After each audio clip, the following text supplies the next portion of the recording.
मूर्खशिष्योपदेशेन दुष्टिस्त्रीभरणेन च दुःखितैः संप्रयोगेण पंडितोप्यवसीदति।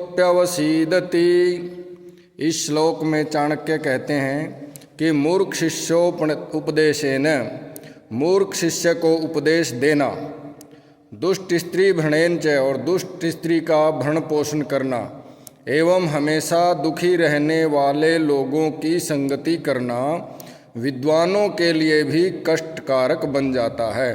कितना ही कोई विद्वान हो, इन लोगों के संपर्क में आने से विद्वान को भी दुखी होना पड़ता है।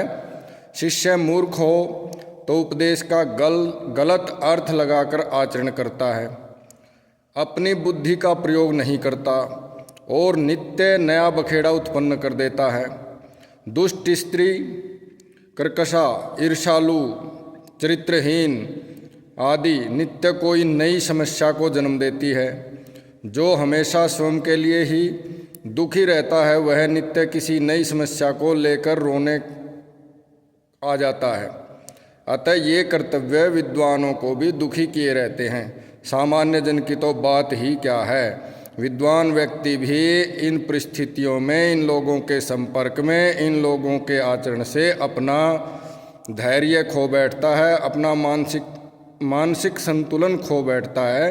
तो फिर सामान्य लोगों की क्या बात है।